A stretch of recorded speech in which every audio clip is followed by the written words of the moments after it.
오늘은 우리 주님께서 탄생하신 기쁜 성탄절입니다.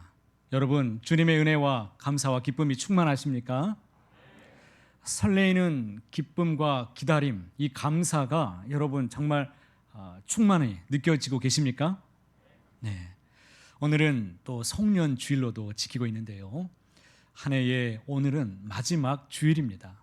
그러기에 오늘 이 예배는 그 어떤 예배보다도 더 특별한 예배일 수 있습니다. 그 무엇 하나도 정말 소리할 수 없는 다사다난했던 한 해를 이제 오늘 마감하고 더욱 새롭게 결단하면서 새해를 열어갈 수 있는 한 주간 되시고, 또 기도하면서 새해를 열어가시는 우리 모든 우리 성도님들 다 되시기를 간절히 소원합니다. 여러분, 제가 미얀마에 이제 선교를 다녀왔을 때 11월 그때가 셋째 주였습니다. 갔더니 성탄 시즌으로 이미 시작되어서 불교 나라였음에도 불구하고 성탄 트리 장식, 그리고 성탄 갖가지 이 잔치 준비로 아주 분주한 일상들을 보내고 있는 것을 보면서 제가 좀 깜짝 놀랐습니다. 그리고 가까운 나라 일본만 해도 이 성탄 시즌이 11월이 되면은 아주 떠들썩하게 정말 흥분을 감추지 못하면서 온 거리마다 성탄 트리와 이것들을 준비하고 있는데, 너무 재미있는 것은 이 나라 사람들이 예수님이 누구이신지 전혀 알지 못하는데 이 성탄절이 되면 그렇게 이 사람들이 큰 명절인 줄 알고 축제처럼 지키고 또 살아가고 보내고 있다라는 것입니다. 우리 지구 반대편에 남미가 있는데, 남미는 12월이 되면 가장 더운 철입니다. 그런데도 이 더운 여름이었는데도 불구하고 성탄절을, 이 트리를 아주 화려하게 장식하면서 하나님을 기다리고 주 예수님을 맞이하는 그 기쁨을 충만하게 보내고 있습니다. 여러분, 성탄절은 언제부터 시작되는지 혹시 아십니까? 성탄절은 천사가 아기 예수가 낳았다라는 이 소식을 목자들에게 알려주었을 때, 목자들이 아기 예수께 경배하기 위해서, 축하하기 위해 찾아갔던 그날로부터 시작해서 전 세계에 지금까지 성탄 축하를 이어져 오고 있습니다. 그런데 제 마음속에 너무 안타깝고 참 아픈 마음은 이 성탄의 의미를 진정 제대로 누리고 있는 사람들이 그리 많지 않다는 것입니다. 여러분, 성탄절은 어떤 날입니까? 세상 사람들이 이 날을 연인들의 날, 또 산타의 날, 주인공이 바뀌어버린 그날로 지키고 있는데, 우리는 이 날의 의미를 온전히 마음에 새기고 정말 우리 다음 세대들뿐만 아니라 모두가 이 성탄의 의미를 잘 전수하고 신앙 안에서 복된 삶을 다 누리게 되시기를 간절히 소망합니다. 여러분, 성탄절이 왜 지구상에서 가장 큰 명절이 된 줄 아십니까? 그것은 지극히 높으신 분이 이 땅에 오신 날이기 때문입니다. 여러분, 예수님은 성경에서 여러 가지로 묘사하는데 그분은 어떤 분이십니까?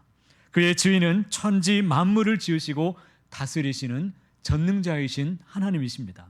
그의 이름은 기묘자, 그리고 모사라 이렇게 말씀하시는데, 기묘자는 원더풀 갓입니다. 그러니까 놀라운 그 이름의 능력과 권세가 있으신 분이요, 카운셀러, 모사, 그분은 우리를 위로하시고 힘을 주시고 또 치료하시는 전능하신 주이십니다. 뿐만 아니라 영존하시는 우리의 아버지가 되시고, 그리고 평강의 왕으로 오시는 전능자이신 주님이십니다. 여러분, 이 우주 만물을 설계하시고 다스리시는 그 놀라우신 분이 이 세상에 오셨기 때문에 여러분, 가장 귀한 날이요, 가장 큰 명절이 된 것입니다. 그렇다면 예수님은 왜 이 세상에 오셨을까요? 요한복음 10장 10절 말씀에 보니까 내가 온 것은 양으로 생명을 얻게 하고 더 풍성히 얻게 하려는 것이라 말씀합니다. 예수님께서는 우리에게 생명을 주시기 위해서 이 세상에 오셨습니다. 그것도 어떤 방법으로? 자신의 목숨을 대속 제물로 우리에게 주시기 위해서 우리에게 오셨다라는 것입니다. 죄 많은 우리에게 하나님과 우리 사이의 죄로 인해서 막혀있는 그 담을 허물기 위해서 오셨고, 이 사실을 모든 믿는 자들에게 하나님께서 평강하고 평강한 은혜를 주시고 풍족한 삶, 풍성한 삶을 날마다 누리도록 우리 하나님이 인도하심을 여러분 꼭 기억하시기를 바랍니다. 만일 이 세상에 나 혼자 살고 있어서 내가 죄 가운데 빠져서 내가 죽을 수밖에 없는 그런 인생이 되었다라고 가정해 보십시오. 만일 그렇다 하더라도 우리 주님은 기꺼이 나 한 사람을 위해서 이 세상에 육신의 몸을 입으시고 기꺼이 십자가를 지셨을 것입니다. 그날이 바로 성탄절입니다. 나를 위해서 오신 주님, 그날이 바로 성탄절이라는 것입니다. 여러분, 오늘 성경에 보니까 여러 사람들이 등장하는데요. 먼저 서기관들이 있습니다. 그리스도께서 나셨다는 소식을 헤롯 왕이 듣고 이 종교 지도자들에게 물었습니다. 어떻게 된 것이냐? 그가 어디서 나겠느냐라고 물어보니까 5절과 6절에 이렇게 말하죠. 같이 함께 읽어보실까요? 이르되 유대 베들레헴이오니 이는 선지자로 이렇게 기록된 바, 또 유대 땅 베들레헴아 너는 유대 고을 중에서 가장 작지 아니하도다. 내게서 한 다스리는 자가 나와서 내 백성 이스라엘의 목자가 되리라 하였음이니이다. 여러분, 당시의 서기관들은 율법학자들입니다. 최고의 지식인들이었습니다. 종교 지도자들이었지만 이들은 성경을 가르쳐주는 율법학자였고 랍비라고 하는 선생들이었습니다. 이들의 성경 지식은 많은 보통 사람들이 뛰어넘을 수 없는 것이죠. 그러나 이들은 예수님이 나신 영광스러운 일을 그 누구도 아무도 알지 못했습니다.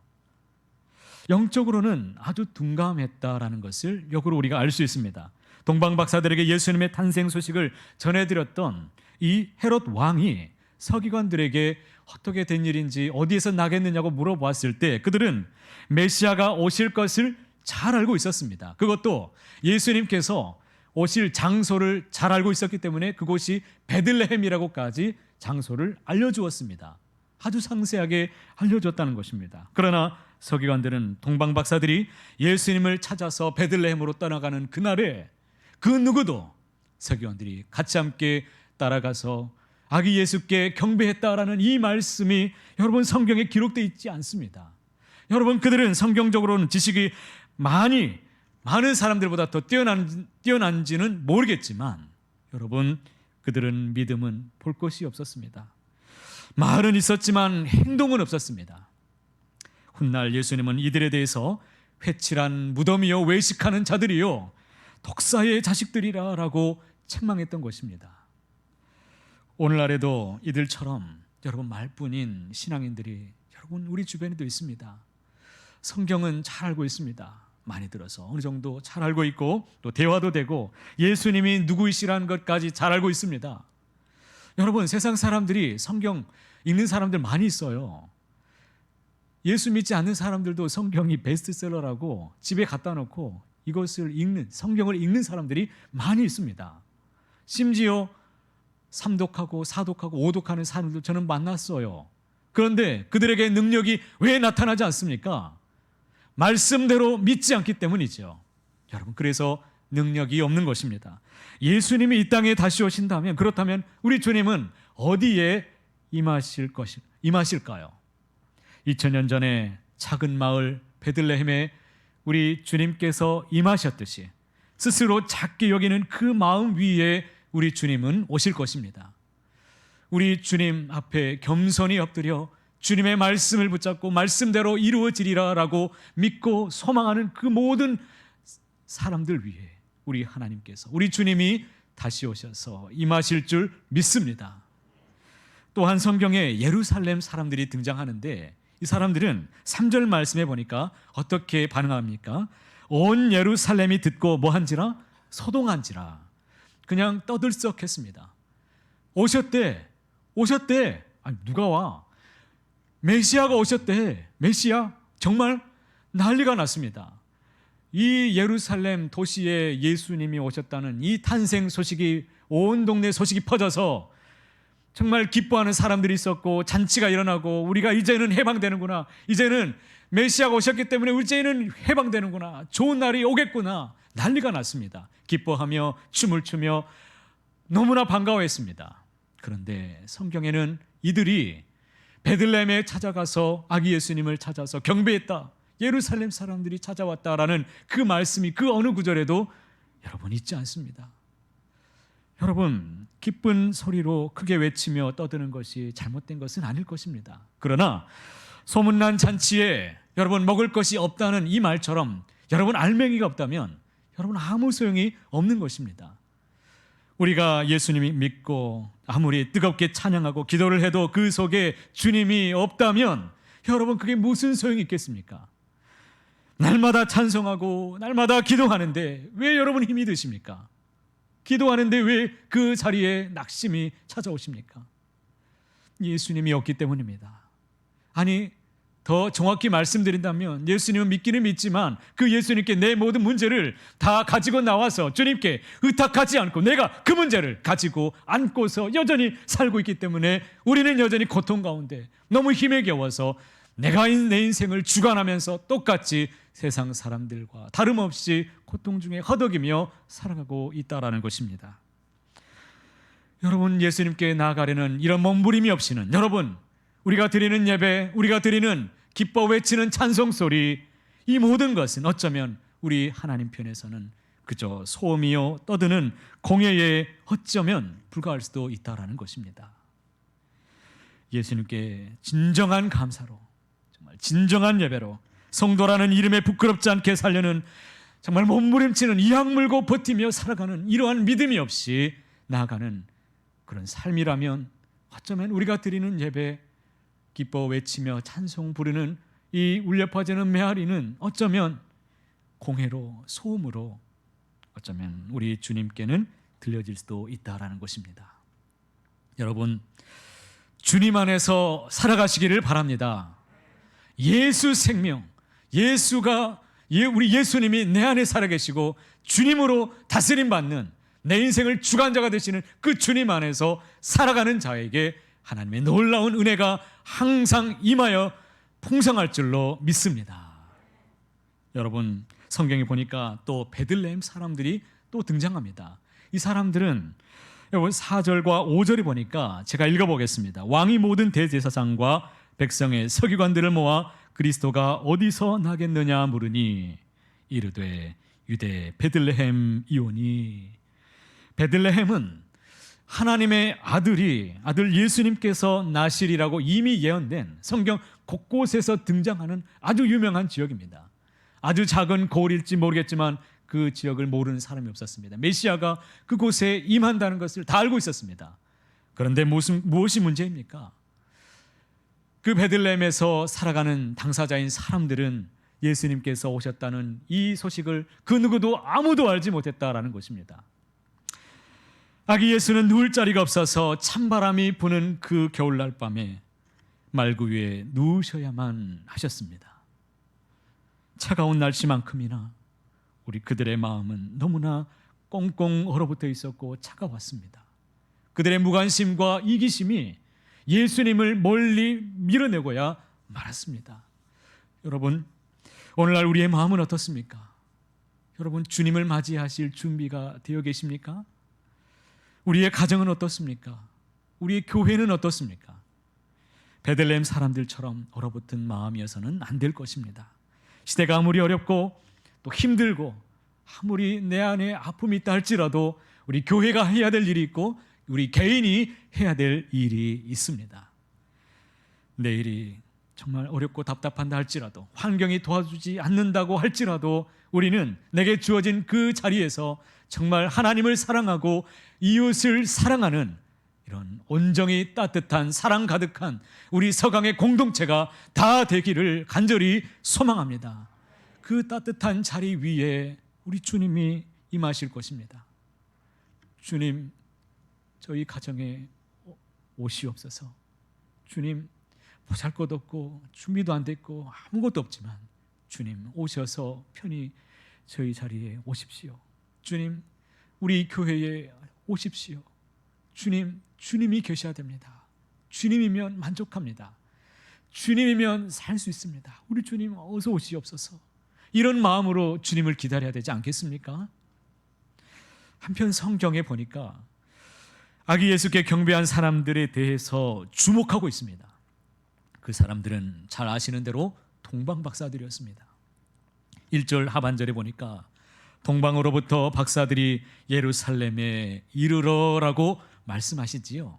동방은 별이 떠오르는 곳이라는 의미가 있습니다. 그러니까 동쪽 지방에서 왔던 사람들인데 아마 그 지역을 추정하기를 페르시아나 바벨론 지역, 지금의 이란이나 이라크 지역에서 멀리 있는 그 중동 지역에서 왔던 사람들이라고 추정합니다. 이 사람들은 박사라고 했는데 이 사람들은 천문학을 연구했던 사람들입니다. 그러니까 별을 보면서 세상을 예측하고 관측했던 사람들이었기 때문에 이 사람들은 꿈도 해석할 줄 알고 그리고 점성술에 아주 능했던 사람들이었습니다. 그들은 성탄절을 어떻게 맞이했습니까? 성경을 통해 맞이하게 되었습니다. 동방 박사들은 예수님이 나신 것을 무엇을 보고 알았냐면 이상한 별 하나를 보고 그들이 알게 되었습니다. 어느 날 보니까 관측하는 중에 이상한 별 하나가 보이는데 도대체 이 별이 무엇인지 아무도 알아내는 이가 없었습니다. 유대인의 성경책을 찾아서 옛 언약을 뒤져보고 예언을 대조해 본 결과 그것이 그리스도가 탄생한다는 것을 알게 되었습니다. 탄생했다는 것을 그들이 알게 됐다는 거예요. 만일 그들이 성경의 말씀을 그들이 전혀 알지 못했다면 별을 보고도 그들은 깨닫지 못했을 것입니다. 말씀을 믿고 그것을 온전히 그 말씀대로 이루어질 것을 기대하고 믿었기 때문에 그들은 그 멀리에서 아기 예수께 경배하는 사람이 되었던 것입니다. 그들은 말씀으로 시대를 분별했습니다. 여러분, 하나님의 말씀에 집중할 때 여러분 우리가 이 시대에 분별할 수 있는 영적인 눈을 우리 하나님이 허락해 주실 것입니다. 여러분, 새해를 하나님의 말씀 앞에 더 엎드리고 말씀에 집중하는 우리 교회가 되기를 원합니다. 정말 그래서 말씀으로 시대를 분별하고 말씀으로 정말 하나님께 귀하게 쓰임받는 교회의 공동체를 이루기를 원합니다. 하나님은 자기 백성이 무지와 죄에 빠져 있을 때 한 먼 곳에 있었던 이방인들로 하여금 영적으로 깨어있게 하셨습니다.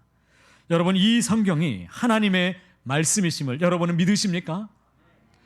이 말씀이 우리를 살게 하시고 이 말씀이 우리를 복되게 하시고 구원의 길로 인도하심을 믿으시고 늘 말씀 안에서 시대를 열고 분별하고 주님 안에서 살아가는 우리 교회 되기를 원합니다.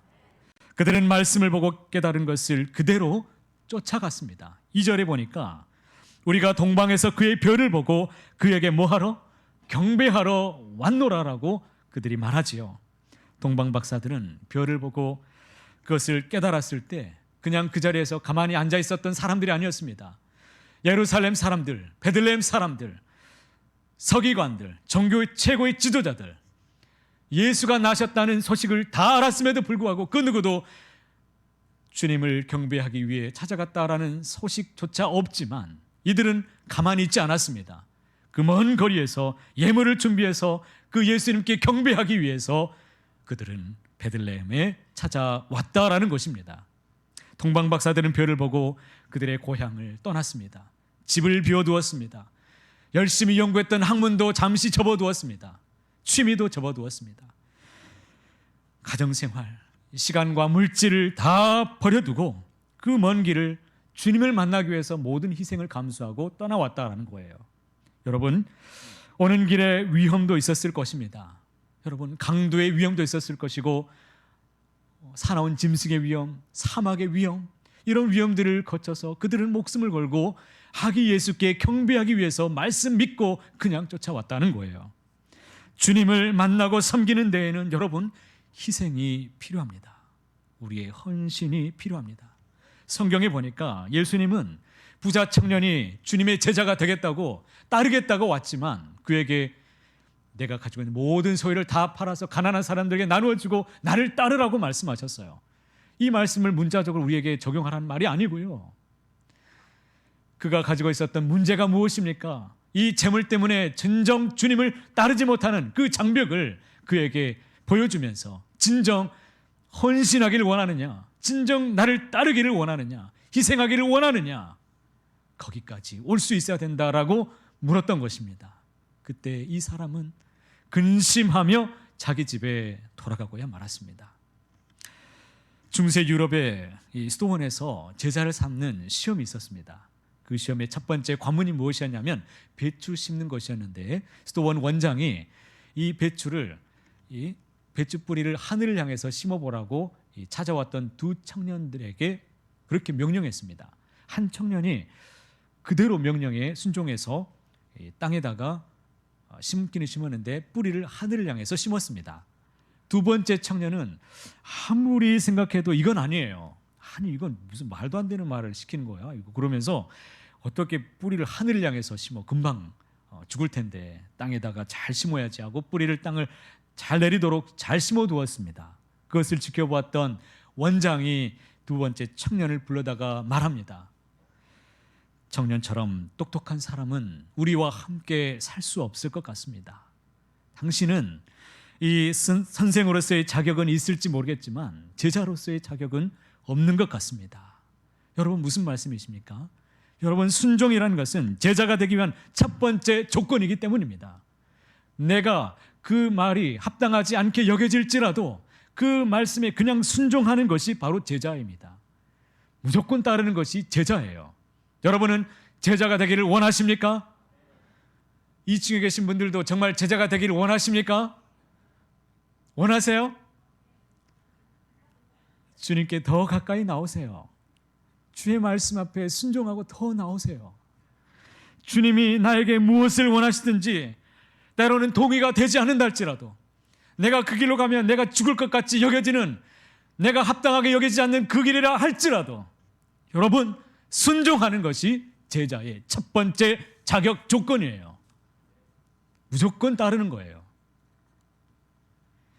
마지막으로 그들은 예수님께 경배하며 예물을 가지고 주 앞에 찾아왔습니다. 11절에 보니까 그들이 가지고 온 예물이 나오죠. 황금과 유향과 모략을 예물로 드렸다라고 말씀하십니다. 여러분, 동방 박사들이 가지고 왔던 이 예물은 당시에 아주 최고의, 가장 값지고 가장 귀했던 선물들이었습니다. 우리가 잘 아시는 거예요. 이 황금은 왕에게 드리는 선물이었습니다.